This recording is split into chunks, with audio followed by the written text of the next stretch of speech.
Husnabad municipality 15వ వార్డులో BRS party అభ్యర్థి చిత్తారి మంజుల శ్రీనివాస్ అక్రమంగా అరెస్ట్ చేపించి ఓటు గురించి చెప్పకుండా అడ్డుకొని పోలీస్ స్టేషన్కి పంపించిన మంత్రి పొన్నం ప్రభాకర్. కాంగ్రెస్ పార్టీ అభ్యర్థి ఆకుల రజిత వెంకన్న హుస్నాబాద్లో పోలీసులతో గూండాయిజం చేస్తున్న విధానం బీఆర్ఎస్ అంటే భయమా లేక కక్షణ అర్థం కావటం లేదు. కరీంనగర్ పాలిటిక్స్ హుస్నాబాద్లోకి ఎంట్రీ చేసిన మంత్రి పొన్నం ప్రభాకర్.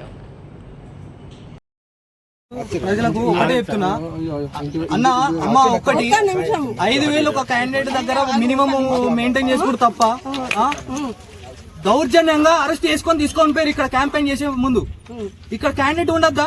క్యాండిడేట్ ఉండాలి కదా. అరే చెప్పాలంటే మీకు గుర్తుగా ఓటేయాలంటే ఉండాలి కదా క్యాండిడేట్ ని. ఇప్పుడు క్యాండిడేట్ లేకపోతే ఎట్లా? ఎందుకు ఇది దొంగ ఓట్లు వేయించుకోని? ఇది ఏం ప్రభుత్వం నాకు అర్థం కాదు. ఇదేనా ముచ్చట? దయచేసి చెప్తున్నా, ప్రజలందరూ గమనించాలి. ఇది అందరికి తెలిసిన వాళ్ళ ప్రభుత్వం ఎట్లున్నది, ఏ రకమైన దౌర్జన్యం అనేది చేస్తున్నారో ఒక్కసారి చూడాలి. మరి ఇది ప్రజాపాలననా ఏంది? ఏ పాలన ఇది? అందరు గమనించాలి. అరెస్ట్ చేసుకుని తీసుకోవడం అయితే తప్పు.